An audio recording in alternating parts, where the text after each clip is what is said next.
ఆలును బిడ్డలేడ్వా త్రిపులాలములో కడతేర ఎల్ల చుట్టాలును రూపుమాయక అకట ఇలా తక్కునే చక్కనిత్తునే చాలను రాజ్య భాగము ప్రజల సుఖించిన నాకు చాలు నే చాలక కాదు చూవే తినజాలను నిద్దురు కోడు మాధవా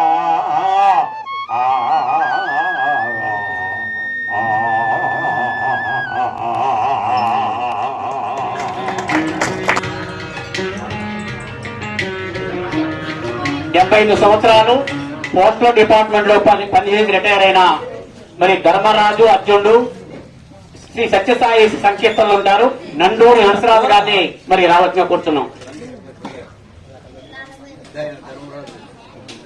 ఇప్పుడు నాకు ఇచ్చిన లిస్టులో వీరే మరి వయసులో పెద్దవారు.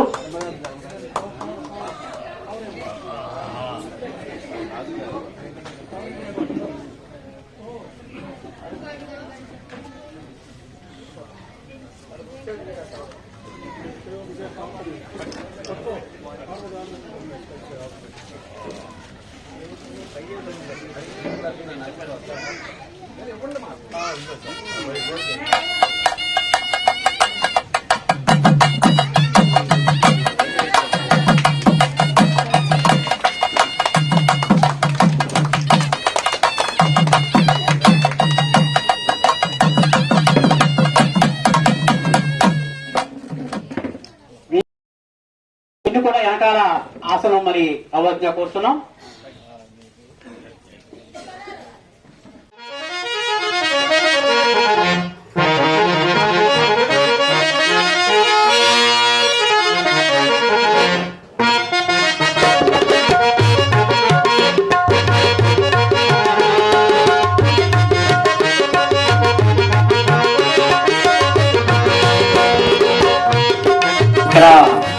సాయిబాబా డివోటరు మరి పోస్టల్ డిపార్ట్మెంట్ లో పనిచేసిన నండూరి నరసరాజు గారిని ప్రసంగించవలసిందిగా కూర్చున్నాం.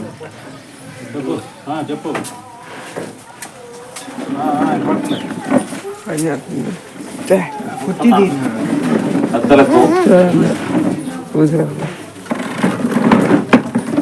అభిమానులకు ఈ కార్యక్రమం నిర్వహించిన శ్రీ నారాయణరావు గారు, తర్వాత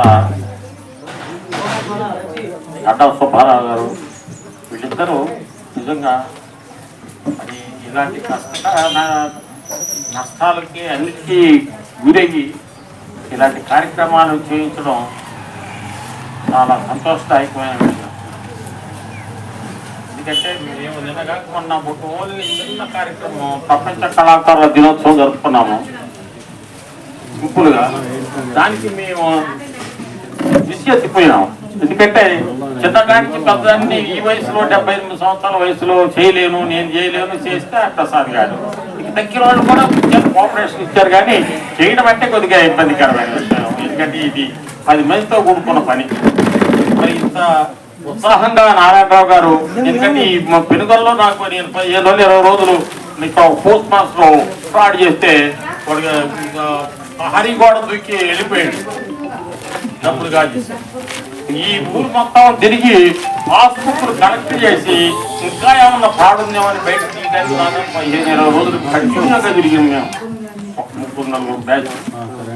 అలాంటి ఈ పెనుగొలంలో మరి మహత్తరమైన వ్యక్తి, కళాకారుడు, మనల్ని వీలిపోయిన శ్రీ రామచంద్రరావు గారికి నిజంగా ఆయన ఈ ఊరికి ఇవన్నీ తెచ్చిన మనిషి. ఎందుకంటే కూడా ఈ ఊరు రామచంద్రరావు గారు పెనుగొలం రామచంద్రరావు గారు ఇప్పటికీ అనుకుంటారు పెనుగొలం రామచంద్రరావు గారే. అట్లా ఆయన ఇంటి పేరు ఏంటి వగారే తెలుగు, లేకపోతే సుధర రామచంద్రరావు గారు. అలాంటి వెన్నదించిన మహనీయుడు ఆయన. సరే మేము డిపార్ట్మెంట్ చేసి మన భద్రాము వామపట్ల మా అమ్మమ్మ తలపాటు నాటక రంగానికి ఇప్పటికీ కూడా ఉత్సాహంగా మేము నాటకం ఆడలేదని మాకు చిత్తూరులో మొన్న ప్రపంచ కళాకారుల దినోత్సవం నాడు మమ్మల్ని అందరినీ కూడా దీంతో పాటు ఒక 2 సీన్లన్నా ఒక సీన్ అన్నా కనీసం ఆడితే అప్పటిలే అని మమ్మల్ని అడిగిన వాళ్ళు చాలా మంది ఉన్నారు ఈ 2 రోజులు 3 రోజుల్లోనే. అలాంటి పరిస్థితి ఎదుర్కొన్నది. మరి నాటకం ఆడాలనే ఉత్సాహం ఇంకా బాలేదు. 75 సంవత్సరాలైనా ఇప్పటికీ నేను 2.5 స్థితిలో ఆనందంగా పాడగలను. మరి నేను పాడటానికి నాకు అనుమతిస్తే ఒక పద్యం నేను పాడతాను. నాకు అధ్యక్షులు వారు నేను నా ఇష్టం ఇప్పుడు అందరూ కూడా కొంచెం ఉపన్యాసాలు చెప్పారు. నేను ఏదో పద్యం పడితే నాకు పరిప్రశ్న నారాయణరావు గారు పాడమన్నట్టు ఆజ్ఞిస్తే నేను పాడతాను. పెద్దవారికి మీ పర్మిషన్ వస్తలేదు, బాగానే స్వాతంత్రం మీకుంది, పాడవలసిన కూర్చున్నాం. Okay sir. సరే, నాటకాలు వయసులో ఎన్నో నాటకాలు ఈ మధ్య మేమందరం మా సమాజం ఈ సత్సాయి నాట్య మండలిని పేరు పెట్టుకొని నాటకాలు తిరుగుడు ఆడటం జరిగింది. దాంట్లో నా ఇష్టంగా తీసుకున్న క్యారెక్టర్ ఏంటంటే, నా వయసు మళ్ళీపోయింది కాబట్టి నేను కృష్ణుడు, రాముడు, ఆంజనేయుడు లేకపోతే అర్జునుడు వగైరాదు నాకు అవసరం లేదు. ఓన్లీ నేను ధర్మరాజు పాత్రకే నేను అర్హుడిని, నేను అది తప్పని ఇంక వేడి చేయను అని నేను వారికి విన్నవించుకుంటే సరే ఏమన్నారు. నేను ధర్మరాజుగా వేశాను. దాంట్లో పద్యం పాడతాను. అదిగో అక్కడే మా కృష్ణ పరమాత్ముడు ఆయన నా పక్కన కృష్ణుడు గారు ఏమల్లా రామారావు గారని ఆయన కృష్ణుడు, నేను ధర్మరాజుని. భీముడు కూడా ఉన్నాడు ఇక్కడ మా ఊరు గ్రామం శ్రీనివాసరావు అని ఆయన. అర్జునుడు కూడా ఉన్నాడు ఇక్కడే. వీళ్ళు మా పాండవులు అన్నమాట. పాండవుల సీన్లోనే ఉంటాడు ధర్మరాజు. అయ్యా నేను పరమాత్మతో ఆయన పద్యాన్ని ఏమైనా దానికి పోతున్నాను.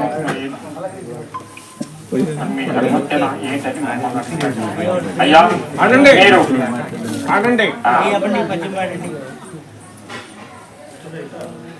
తమ్ముని బిడ్డలంచు మది తల్పడు పుత్రులలోన గూడి రాజ్యము పాలసగడు అంధరు పాలుడటంచు అన్నాని సమ్ముఖమందు తేల్చగదా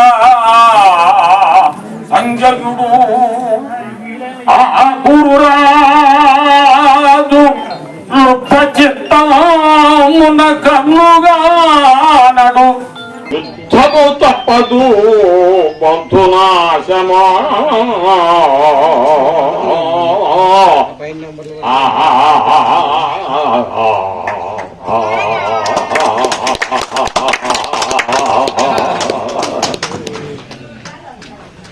మరొక పద్యం.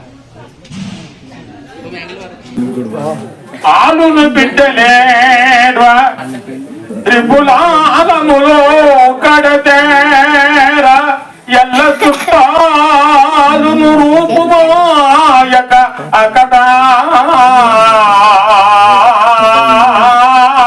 ఇలా దక్కునే దక్కనిత్తురే చాలను రాజ్య భాగము ప్రజల సుఖించిన నాకు దాడు నే చాలక కాదు చూవే తినదాలను నిద్దురు కోడు మాధవా.